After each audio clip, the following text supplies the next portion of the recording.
Look closely at your nail cutter. Not the blades, not the lever, the tiny hole at the back. It's always there. On cheap cutters, on premium ones, on old designs, on modern designs. And yet, almost nobody knows why it exists. It's too deliberate to be decoration, too universal to be an accident, and too small to seem important.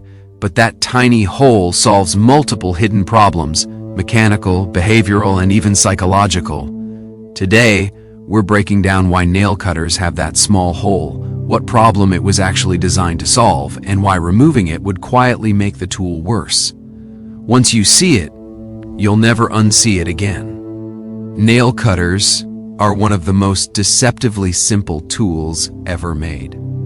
2 blades, 1 lever, a squeeze motion, that's it. No electronics, no moving parts you can't see, no instructions required, which makes the small hole confusing.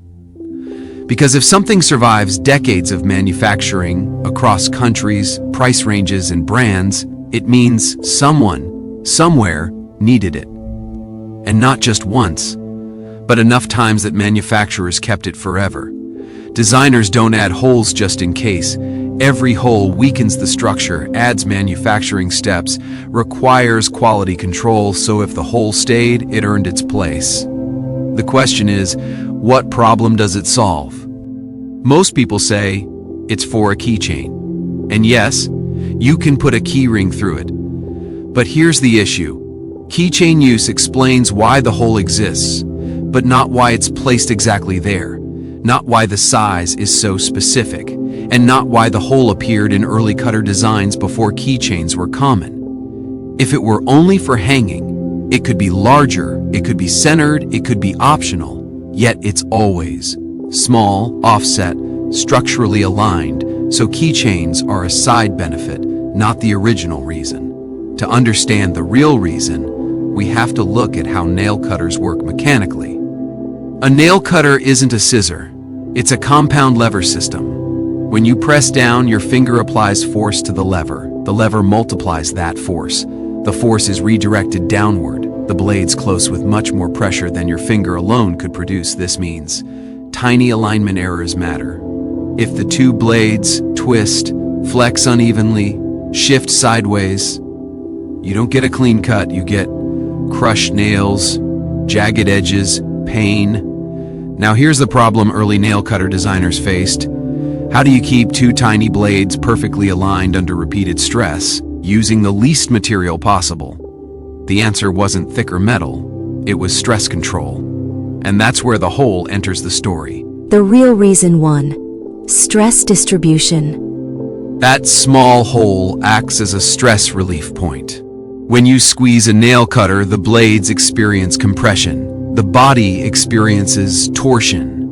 The pivot area experiences the highest stress concentration. Without a relief point, metal fatigue builds up exactly where cracks form. The hole interrupts stress lines, prevents micro cracks from spreading, extends the lifespan of the cutter. This is the same principle used in aircraft panels, bridge joints, high-stress machine components. Engineers often remove material to make something stronger. It sounds backward, but it works. Without that hole, the back end becomes a stress trap. Cracks propagate faster. Blades lose alignment over time, so the hole quietly keeps your cutter sharper, straighter, safer. Every single time you clip. The real reason 2. Manufacturing precision. There's another hidden benefit. That hole acts as a manufacturing reference point. During mass production, parts must be aligned consistently. Machines need reference geometry. Quality control needs quick verification. The hole allows precise jig placement, consistent blade alignment, faster defect detection. Without it, each cutter would require more inspection. Costs would rise. Variations would increase. So that tiny hole saves time. Money reject rates, which is why every manufacturer keeps it, even premium brands. It's invisible efficiency. The real reason 3. User behavior. Design isn't just about physics. It's about how humans behave. People drop nail cutters. People lose nail cutters. People leave nail cutters in bathrooms, bags, drawers, and travel kits. The hole enables hanging, tethering, easy retrieval. But more importantly, it signals portability. Subconsciously, the hole tells your brain, this is a personal object. That's why people attach them to kits. Travelers keep them. Grooming sets include them. It increases perceived ownership, and objects we feel ownership over get used more often. Notice something strange? The hole is too small for most fingers, too large to be structural noise, almost perfectly standardized. That's because it's optimized for stress relief without weakening. Standard key rings, manufacturing drills. Any larger, the body weakens. Any smaller, stress relief fails. Utility drops. It's a design sweet spot, not accidental, not aesthetic, just enough. Some modern minimalist cutters try. And here's what happens. They feel stiffer. They wear unevenly. They lose alignment faster. They're harder to mass produce. They look cleaner. They perform worse, which is why most eventually add it back. Because invisible features are often the most important ones. The most brilliant designs don't ask for attention. They disappear. You don't notice the hole, the curve, the alignment. You just notice it works. That's the highest compliment a design can get.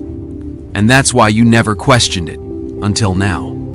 That tiny hole on your nail cutter isn't decoration. It's structural intelligence, manufacturing efficiency, human behavior design, a solution hiding in plain sight.